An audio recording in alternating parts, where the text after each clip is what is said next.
Warwick Hills. Scott Coleman, Red Run as well. Scott, you do so much at the first tee and all the management, so we're looking forward to chatting with you. Guys, obviously these panels, we try to keep it casual and just have a good discussion and appreciate everyone walking by. It's a great crowd right now, so it should be a lot of fun. It's a topic that I feel really passionate about. My first job as a kid, be remiss if I didn't start with that, was at Warwick Hills. I think it was your first year at Warwick Hills, Doug. 2005.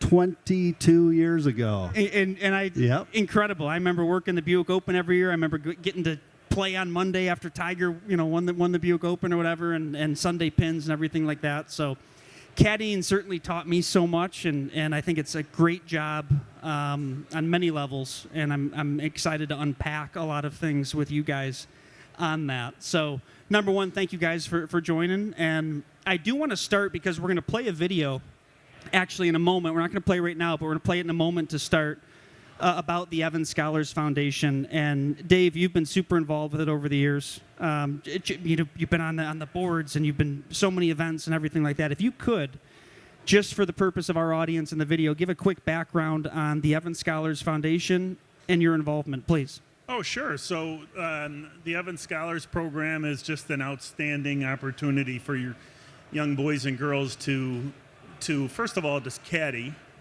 and then the opportunity to go to a great school on a full scholarship. So I'll throw some stats at you. I don't want to bore anybody, but the Evans Scholars Program is the largest privately funded scholarship program in the country, which means probably in the world.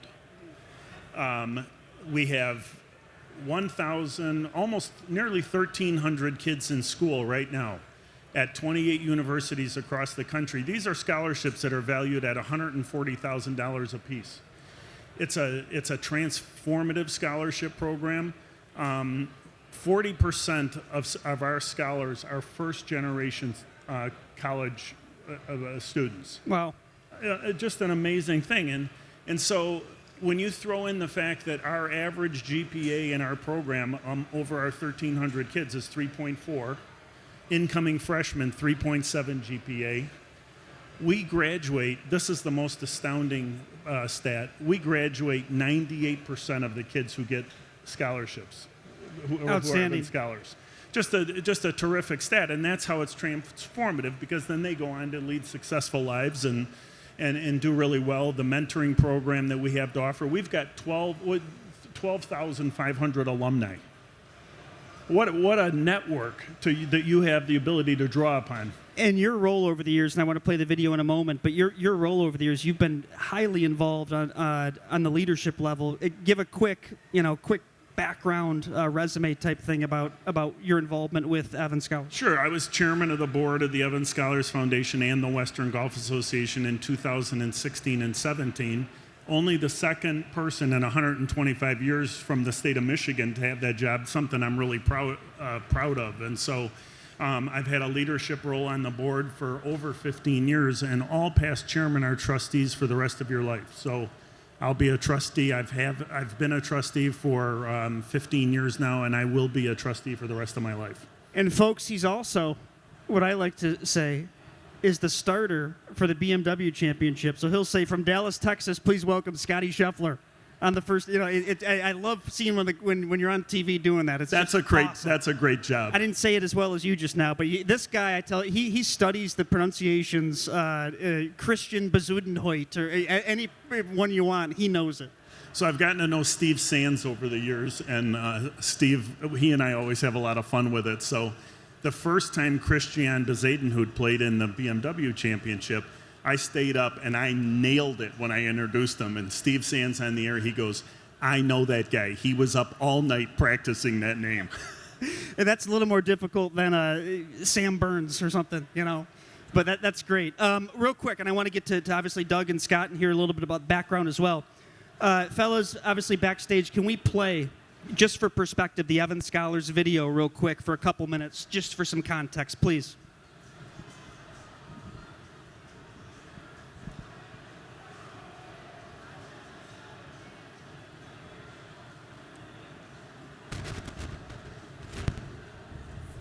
You do not have to be a scratch golfer to take the caddy.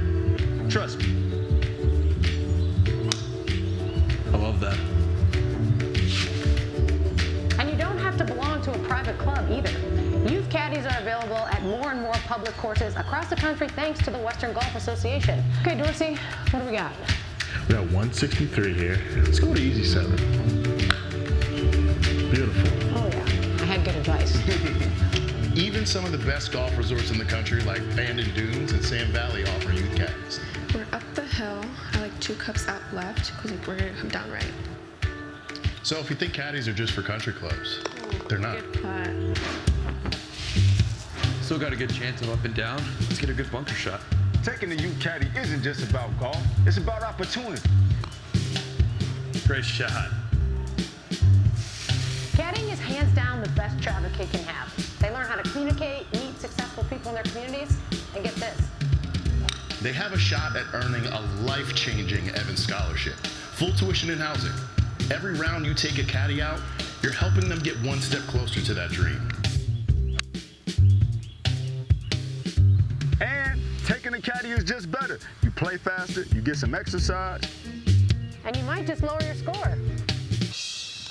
Nice birdie. Thank you. Yeah. As golfers, we always talk about growing the game. Well, this is how we do it. Not only is taking a caddy a privilege, it's our duty. So what now? Head over to WGAESF.org and find a caddy program near you. Right? Yeah. Show up on time, lighten the bag, ask questions, be nice, and always tip. And go easy on your caddy. They're a high school junior, not Ted Scott. Oh yeah. Nice shot. You see it? You see it? Good number. Hard to miss. Someone's cooking. Somebody cooking. And it's not Dorsey.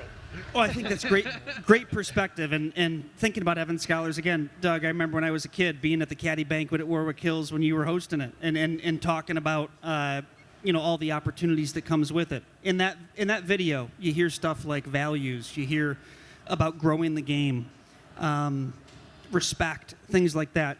Take a moment, talk about what you think caddying does to help teach young kids and grow. I mean, beyond, learning the game of golf and being introduced to the game, because there are a lot of new caddies that maybe have never been around the game. It's a great thing for our sport. But then just the great life lessons. I mean, the chance to interact with successful adults is invaluable. You really learn about perseverance. You learn about patience. You learn how to handle maybe a disgruntled member who might not be having his best day on the golf course. You're going to learn a lot of things about just how to really how to deal with adults. There's a lot there. There's so many great things that you're going to learn as a 13-year-old, 13, 14-year-old.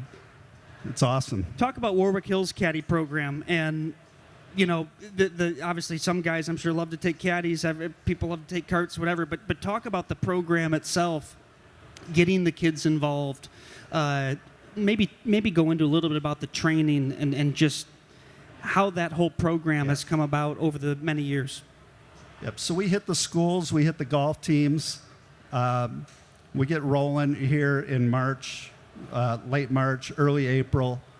We start out with a parent caddy orientation meeting. We think it's really important to get the parents involved so they know what the expectations are right out of the chute, and really just have a really good Q&A session so everybody's on the same page, what it's all about. We also talk about the Evans Scholar program and maybe what that golden ticket is out there for them. We do a WGA video at the start. Our first session is really indoors, and then we want to get them outside. And on the course, we do a lot of small group training. So there's 3 main training days. The last training day, they do an on-course evaluation where we grade them. They also take a written test. And then their first few loops, they're also still kind of on probation. So we're still keeping an eye on them. We want to get them paired with the right members that really help get them off to a right start. But we want to make sure that there's a fit for them, that they feel comfortable, and that they're on board. So. Oh, well said, and I appreciate you breaking down that process. I'd be curious to kind of transition that discussion to you, Scott. We had the privilege of doing some videos with you guys about the orientation, the training, what goes into it. You and I have spoken, even I love picking your brain on the Caddy program and how it starts and things like that. Much like Doug just broke it down, which I'm sure there's a lot of similarities.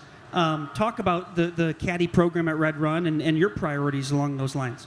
Sure. So, I mean, Doug hit it on the head. Like everything that they do, we do as well.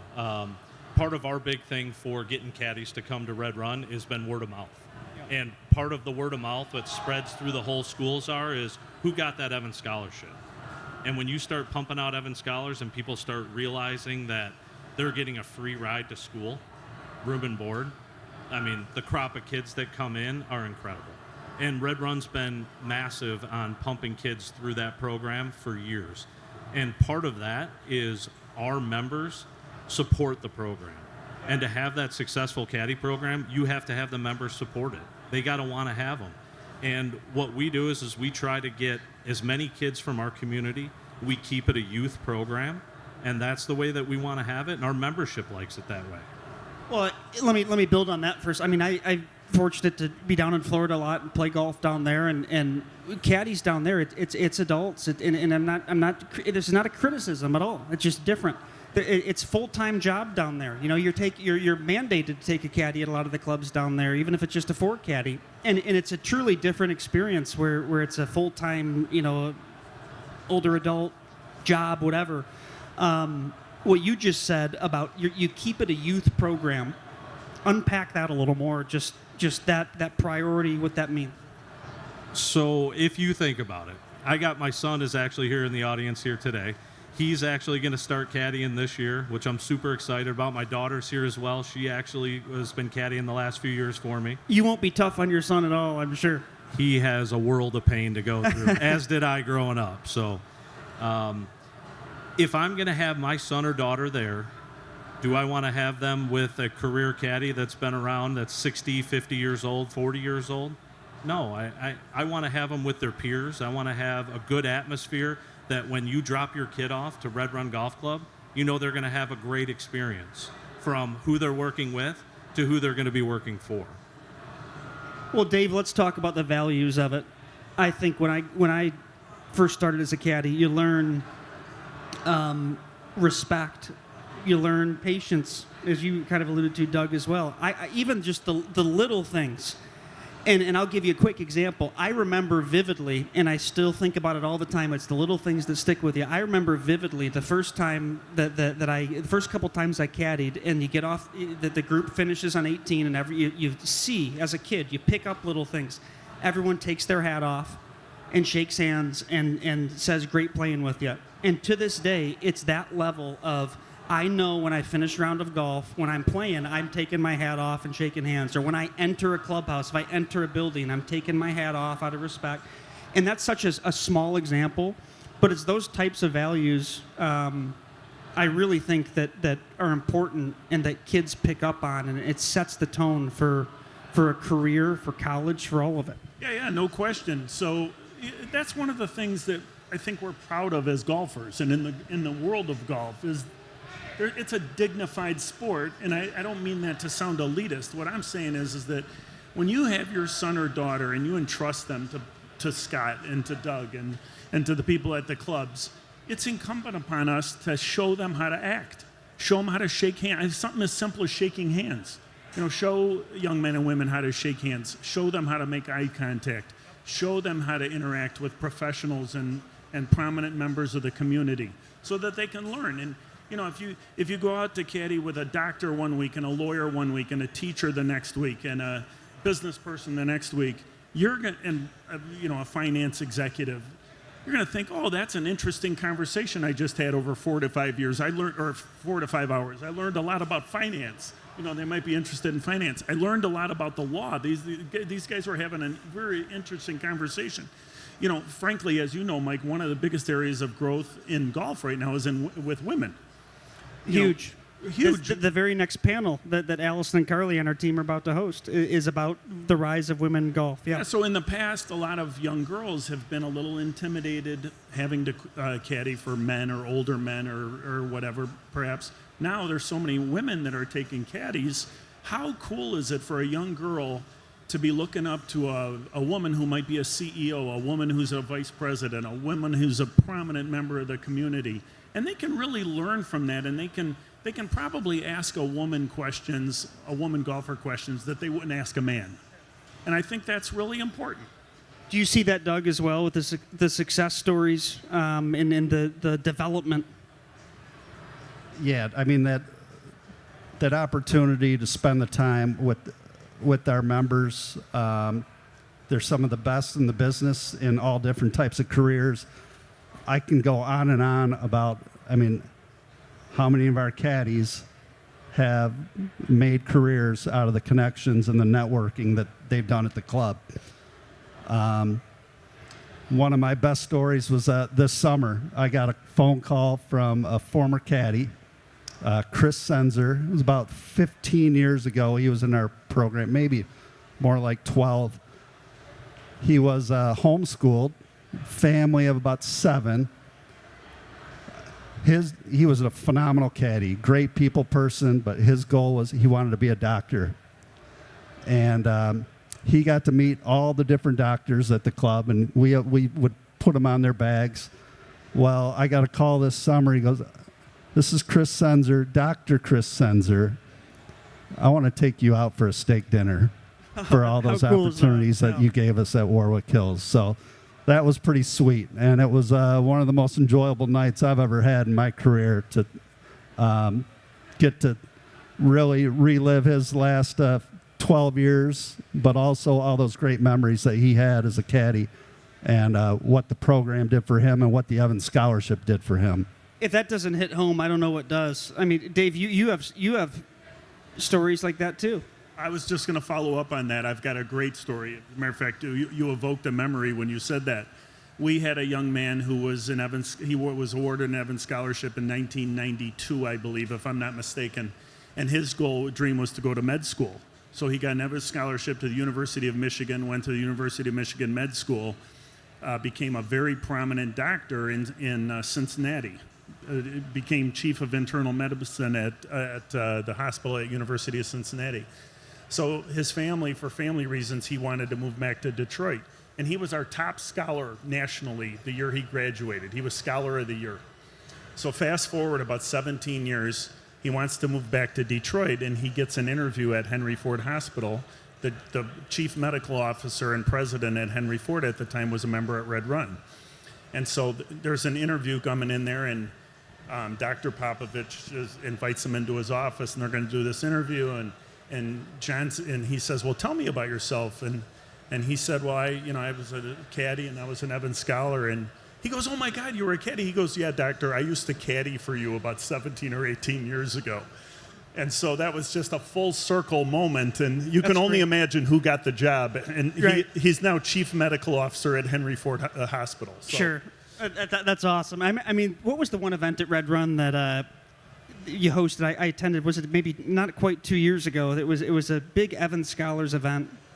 Maybe it was before the Western Am.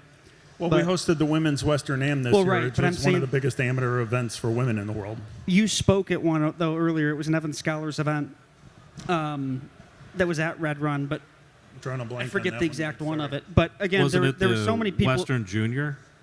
The boys' Western Junior was hosted at Red Run as well. There were some stories you guys had told, or just in the room. You invited us to swing by, and it was just hearing from people all over about the program and about those types of impacts.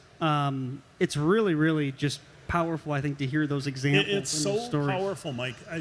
So many past Evans Scholars come to my mind from our club, and I'm sure you're having the same flashbacks, Doug, as well. I remember one kid. He was a student at Cass Tech, came to Red Run at the end of his 8th grade year. And he was a big kid, so usually that's when kids start caddying, is when they're in the 8th or 9th grade.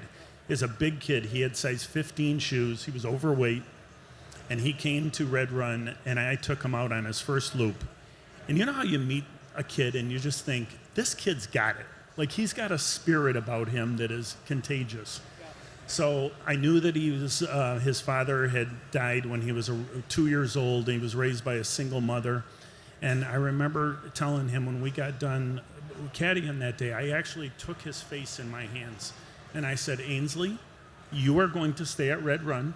You're going to caddy for the next 4 years. We are going to mentor you here.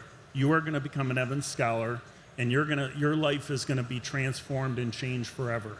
Sure enough, he came to Red Run diligently. He was our top caddy his last 2 years there. He was struggling a little bit with his grades, but some of the members helped pay for him to get tutors. Became an Evans Scholar at the University of Michigan. Just graduated from dental school. Wow. And now he wants to go back into his community and start a foundation to offer free dental care for young girls and boys in Detroit who can't afford it. It's just amazing. And folks, these are real stories. You know, these are real examples, and I love examples to prove, not to prove, but just to really drive home and articulate the impact. It's very, very powerful. Scott, I want to ask you. You mentioned the family aspect. Your son is getting into caddying. I want to dive into that for a minute. You know, what do you say to parents out there who, you know, from the perspective of the first job as a kid is a caddy? I'm sure as a parent you're of course trying to guide your kid the right way, and if this is your first job, it's a big moment type thing. What do you say to parents, orientation wise or just in general, about what caddying can do for their son or daughter as that first job type thing? Sure, and I'm biased because I grew up in this business and it's the only thing that I've ever done. What better job could you have than being with these successful adults in an environment that you can trust to have great experiences? And just like Doug said, some of these kids at 13, 14 years old have no idea what they want to do until they start caddying for that guy. And they're like, wow, how great of a job that this guy has, that he can come out and play golf, he interacts with all these people, and then they build that 2 to 3 year connection with that member, and next thing you know, they're getting college and they're looking for an internship. Well, who do I call? The guy that I've been caddying for the last 4 years.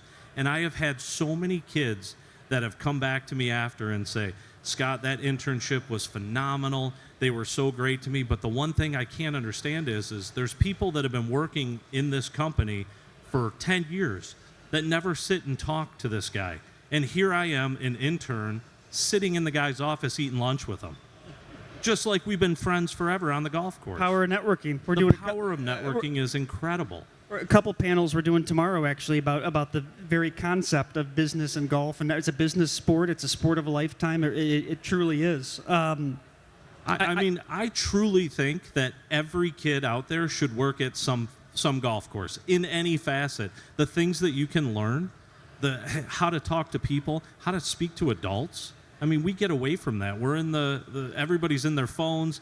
Kids don't even order their own food at a restaurant now. It's incredible. So when I'm talking to the parents in our parent meeting, I tell them, thank you very much for bringing your kids here. This is great. This is probably the last time you and I are going to talk. Yeah. It is your kid's job to be here. Now, that's not saying I don't want the parents to reach out to me, but I want to teach. My job is to teach the kids to be independent. This is their first job. Let them be part of it. What is that line, Scott, between coaching and discipline and you know, when to give constructive feedback, how to give constructive feedback to get on them about something? How do you judge that? You mentioned 13, 14-year-olds. Talk about that concept. Things have changed in 20 years, I can tell you that. When you and I might have been caddying, you were a little bit younger than me, but it was a lot different in the 90s, I can tell you that. Now, I mean, me being a parent, yeah. How do I want to see my kids talk to? How do I want to put that to them and tell them, this is what we want to see out of you? Or, you know, I don't want to say like you get the disappointed dad to them, but instead of yelling at them, getting that, you kind of give them that. Hey, we really want to see a little bit more out of you, and what can we do to help you do that?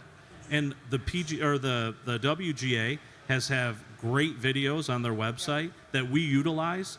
And, I just have the kids come back, they're struggling with something. I'll send them an email with that video on there to take a look at. Hey, one of the members that you were caddying for said raking bunkers is a little bit difficult for you. Here's a 3-minute video. Go ahead and take a look at it and then report back to me. That's great. It's funny, and I wanted to bring this up. This is a perfect. On the last panel we just had, I don't know if you guys heard some of it with the golf course superintendents that I just did with. They talked about how hiring in general right now can be a challenge, and getting people, whether it's not only superintendents but assistants and groundskeepers and mowers and you name it, along the lines of golf course maintenance. Can we talk about that for a moment with caddying? How is in this digital world? You're talking to someone who owns a digital marketing firm, right? But I really observe old school values as well.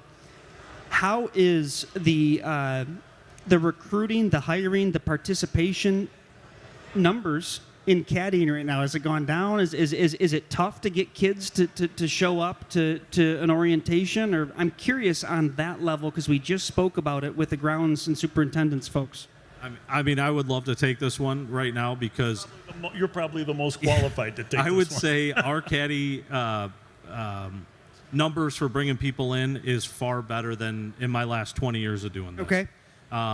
And saying as much as I said that kids are in their phones and everything, we utilize that digital marketing with software companies now.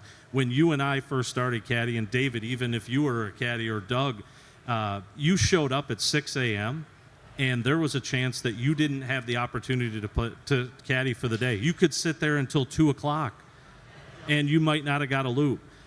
The digital world has made it now to where we can send requests to people, and they know when they show up, they already have a job. Yeah. There's no waiting around anymore. Sure. It's changed the game so much. And it's funny, when I'm fortunate to play Warwick Hills, over the years now, I don't go through. I intentionally don't go through the clubhouse. I still walk that exact sidewalk right by that same bulletin board where I used to sign my name, and I always enter the course that way, right by the caddy barn. But Doug, do you have any comments on that as well about participation numbers? Yeah, we're mainly word of mouth. We hit the golf coaches.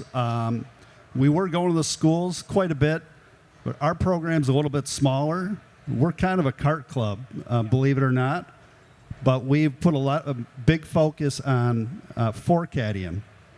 So we're starting them at age 14. We were at age 13, but since we're doing a lot of caddying, you really need to be 14, 15, 16 to be able to do that, where you're running ahead and you're working for the full foursome.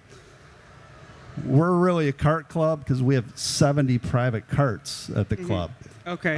So caddy program is still a big part of our club, and we're producing 1 or 2 Evan Scholars a year. But at our club, to be a good caddy, you've got to be a really good caddy. We do have some walkers, but probably our biggest walker is right here in the first row, Robert Wells. He retired about a year ago. He got, 250 rounds in his first year being retired. He'll take a caddy every time. He's one of our best trainers and a great caddy supporter. So I'm curious, when I obviously was there, the Buick Open was there, and I got to be hold the standard bearer, hold the sign, and caddy in the Pro-Am and the Buick Open and things like that. Is there still that level of, with the Ally Challenge, obviously PGA Champions Tour, do caddies get opportunity to be involved with the Ally Challenge? They do. Yeah, it's at the end of the year, so we're the last week of August, the Ally Challenge presented by McLaren. And the great thing about the Champions Tour is they have 5 Pro-Ams. Yeah. So there's 1 on Tuesday, there's 2 on Wednesday, 2 on Thursday, and we put a caddy with each group. And it's a 4-caddy situation. So you're working with the professional tour caddy, and then your 4 amateurs.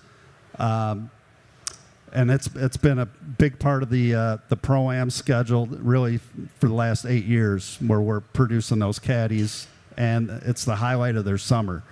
The chance to interact with major champions, those tour caddies have been really good to our caddies, and then the amateurs, they love it. So it's been a big part of our program. That's awesome. Dave, what about from the Evan Scholars perspective, with maybe you're so involved with the organization on the national level, what are they talking about right now, if you can share, whether it's trends, whether it's high-level talking points about caddying continuing to grow such a great organization? Yeah. Please. So our program actually has grown dramatically in probably the last 15 years. We've doubled in size. And we're going to have our centennial in 2030, and our goal is to have 1,500 kids in school by then. One of the challenges that we're facing is that as the Evans Scholars are graduating and becoming more and more successful, they're giving back to the program at unprecedented levels. When I was chairman in 2016, my first year, our endowment fund was $70 million. And I thought it would be a really cool goal to get to $100 million and really start to insure our program with an endowment. We are in 2026, 10 years later, and our endowment fund is approaching $300 million. So the reason I'm stating that fact is because we now are in a position where we have enough money to guarantee these kids scholarships for a long, long time. We need more kids. And so we need to really emphasize what a fantastic summer job this is. To the point you were making. How is that done, Dave? Is it through grassroots word of mouth efforts? Is it through digital? Is it? It was used to be in the old days. It was all word of mouth. You'd have kids who are at high school, all of a sudden you got a young girl or a young boy who are caddying, and they've got a couple extra $100 in their pocket, and their friends are saying, "Where'd you get all that money from?" And I'm a caddy, and you're making how much money? And the kids they're independent contractors. They can set their own schedule. They can work as much as they want to, or as little as they want to if they have sports that they're participating in. But and there's one other rumor that I want to dispel. Who's ever going to hear this or see this on video is that you do not have to be a golfer to be a caddy. You don't even have to be a good golfer. You're going to learn to love the game by getting out there to caddy. But Scott and Doug could tell you that half the kids that we get, they don't even know how to spell golf. I prefer it. I would rather them come in with no knowledge and let me teach you the right way. Sure. Than come in with some knowledge and do things the wrong way. Yep. It is not a program for golfers. You don't have to be a golfer to be a caddy, and you certainly don't have to be a golfer to win an Evans Scholarship. Or I don't want to use the word win an Evans Scholarship.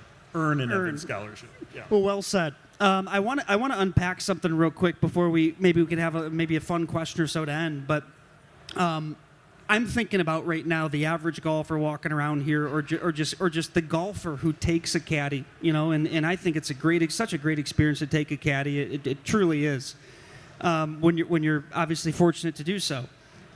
Could we just talk about that concept of what makes a good caddy? When you go out there, when you're instructing, Scott, we'll start with you and we'll come back here.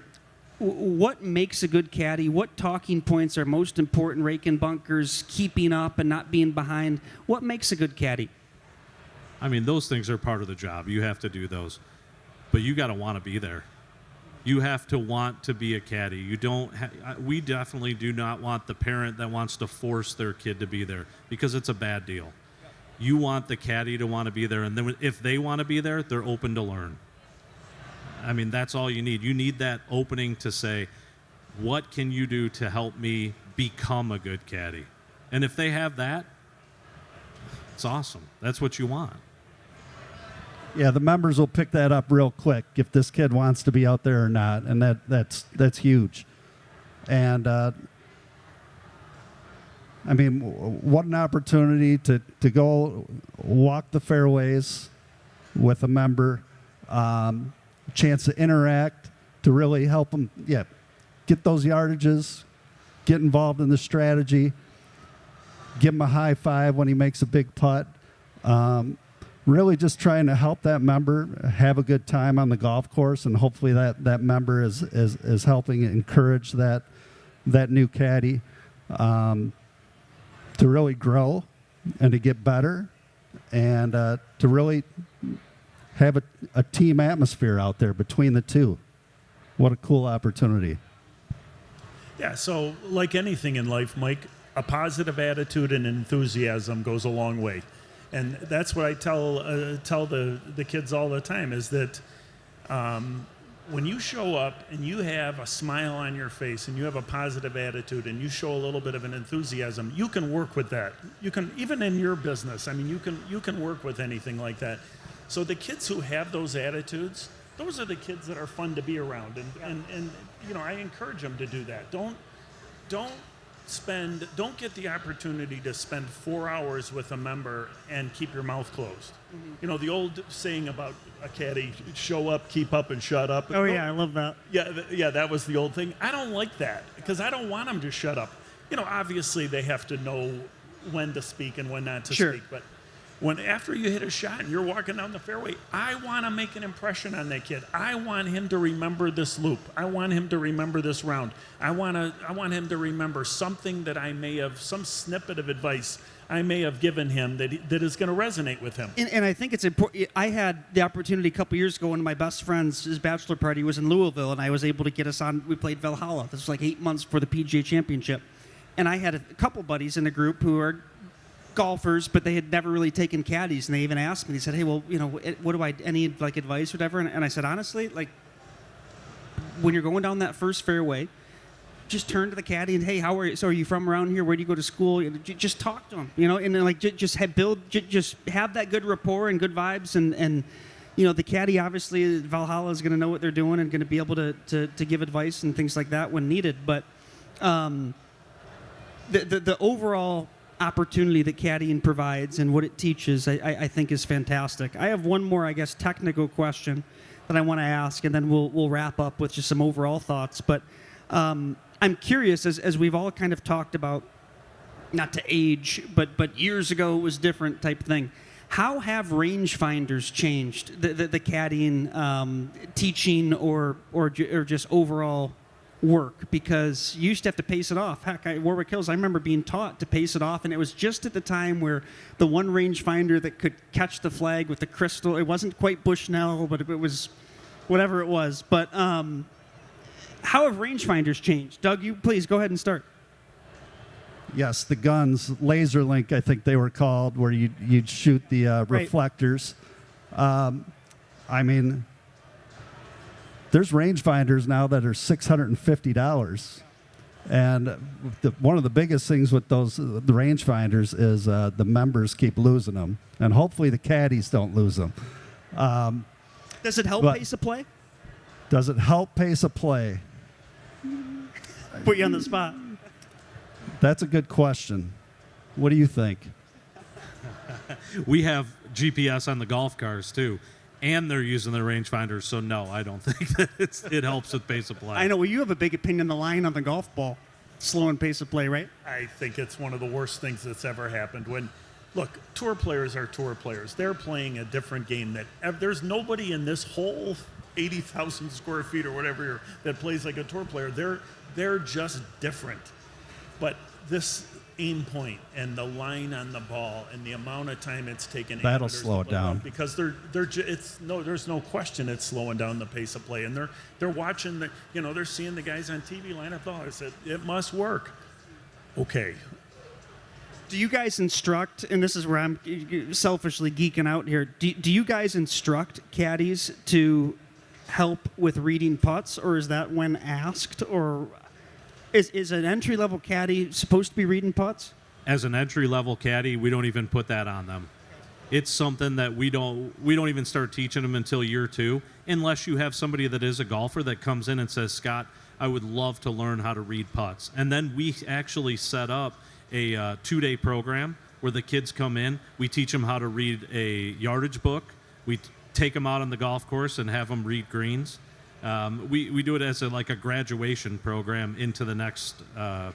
So, and Doug, I want you to weigh in on this as well. So the entry-level caddies or the initiation program, et cetera, that come into the club, you're not really telling them teaching them to read putts per se. It's more so where to stand, how to do yardages, whatever. Yeah, it's mainly the yardages. Yeah, helping, pull the clubs that they want to pull. So yeah, you can't expect a first-year caddy to be pulling their clubs their first 4 or 5 loops. They're Right. getting the yardages. They're raking the bunkers. They're putting the bag in the right spot. They're standing in the right spot. They're trying not to distract the golfer, hopefully. Well, and that's another full circle to this discussion, what it teaches you, the little things. I gave the random example earlier about taking the hat off. It's also, though, the little things about don't have your shadow in the line of a putt type thing. You know, and those, if you're not a golfer, and I think it's great with how many people are getting into the game, if you're not a golfer, you don't really know some of those things. Yeah, so what I would say to that is that, you know, we mentioned Robert here in the front row. Lori is a WGA director. There's 2 WGA. We are passionate advocates for caddy programs. So what I want to do is I want that kid to have the best experience he can have so they can come back. So while these gentlemen are correct, you would never have a first-year caddy wanting to read putts. What I like to do is if you get a kid that you can see is into it, you know, he loves the game, he wants to learn more about the game, I'll bring him in and I'll say, what do you look at? What do you think I'm looking at when I'm trying to read this putt? And I tell him to look at the slopes, look at the topography, look at whether it's downhill, look at whether it's uphill. And then that's the way to teach him, really, is the golfer teaching him. The Scott and Doug can't teach him that, but the golfer can. And you know, those of us who are passionate advocates for caddy programs who really, really enjoy taking a caddy and walking with them, it's incumbent upon you to do that. Help them. All right, we're going to finish here with, I want to finish a sentence type thing, and I'll stretch out my words here to let you guys think about it. But on the topic of this panel, caddying teaches you to blank. And I want each of you to finish that sentence. Caddying teaches you to blank. The life lessons, you know, the values. You don't have to finish the sentence verbatim per se, but I want that overall concept. Caddying teaches you to... It teaches you lots of different things. It teaches you how to deal with adults. It teaches you how to deal with emotions. It teaches you discipline. It teaches you how to manage your time. There's no job out there for high school kids that can teach you the lessons that caddying does. I'll just tell you one quick story. I heard an interview with Jack Welch one time, one of the great CEOs of my lifetime that transcended the 20th and 21st century. And somebody asked him that other than being CEO of General Electric, what was your best job you ever had? He did not even hesitate. He said, I was a caddy when I was in high school. He said it was the best job I ever had. It taught me a lot of the lessons that I used throughout my life to become CEO of General Electric. And so I think that's the answer. Caddying teaches you to persevere, to be patient, to adapt, to think quick on your feet. You've always got to be thinking ahead. You're going to grow up real fast when you get your first 1, 2, 3 loops. And there's always something to learn. So with each loop, you want to take advantage of it. And there's going to be times when you don't know everything, and that's okay. So you just need to build that relationship with your player. You need to grow, and you need to have fun. Well said. Scott? Well, great. You left me last here, so now We'll have a fun little question or something. We at the took end, all but the answers, please. right, I Scott? know that's terrible, but I would say that I mean you get to become a good person. I mean, if you are looking to be in any type of service-related business, that's what we are. 101 service. How to be whatever you need to. If you're going to go into manufacturing, you need to know to be on time. You need to know, what the member or what the client is expecting before they expect it. Yep. Those are all things that you learn from being a caddy. Very well said.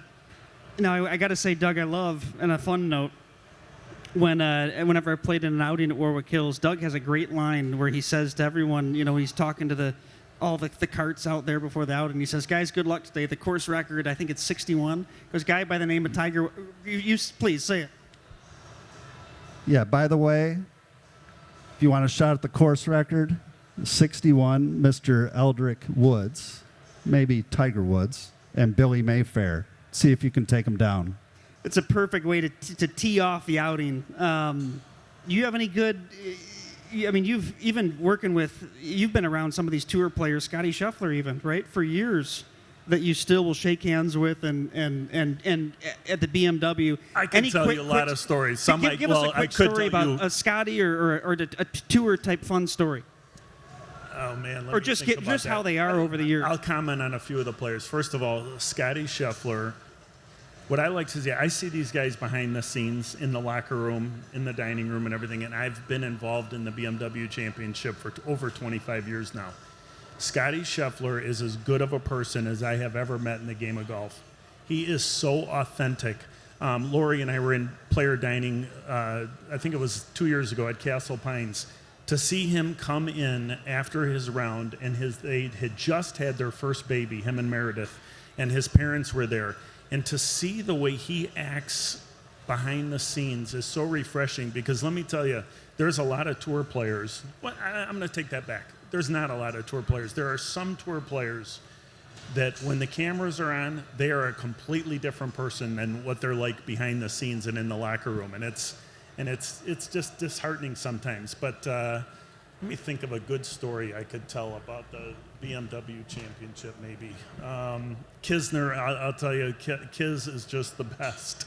He's a authentic guy, and there's no filter on him. We had him over to Red Run one year when he played in the Rocket. We had him come in and do a little thing, and he hit some shots, and then he started telling stories. And the more Miller Lights he had, the looser his lips got. It was just awesome to see. And you do, obviously, like I said, you do the starter, and the tour over the years has gotten a little more. There's been so many mispronunciations. Brooks Cupcake, or Xander Souffle, or like all these random mispronunciations. It's one of the reasons why the tour has really clamped down on who is starting players nowadays. And so myself and one other guy, we alternate morning and afternoon throughout the whole tournament. But we are the only two that are allowed to announce players at the BMW Championship, even for the Pro-Am too, because the players just got sick and tired of their name being mispronounced. I was at a dinner last year with Steve Sands again. He was the MC, and one of our guests was Michael Thorbjornsen, who's one of the rising stars on the PGA Tour from Stanford. And during the Q&A, Steve Sands looked at him and he goes, "Michael, do you see that guy sitting right over there?" And he's pointing to me. And he goes, "His name is David Robinson. Go over there and make sure he knows how to pronounce your name, because you're going to be a big star in this game, and he's going to be announcing your name a lot." That's great. I love it. And again, full circle about your involvement in Evan Scholars and WGA and just where this game can take you. And the game of golf, and I'm so excited for all these other panels we're doing this weekend. It can do so much for you professionally, outside of the game of golf as well. So many connections and relationships. I say it all the time. There's so many successful people. It's tough to get a 20-minute phone call with. You ask them to play golf, boom, there's 4 or 5 hours of undivided attention. Not that you're hard selling or anything like that, but you're building relationships and rapport. So to have you guys on this panel, all three of you, and talk about really kind of the genesis a lot of the times from people getting into the game, and that door opener of caddying has been awesome. And just want to say thank you to all three of you for joining us, and we really appreciate it. Thank you. It was a really enjoyable chat. Thanks for having us, Mike. Appreciate you. Absolutely. Thank you so much. This was awesome. Thank you, guys. Yeah, absolutely.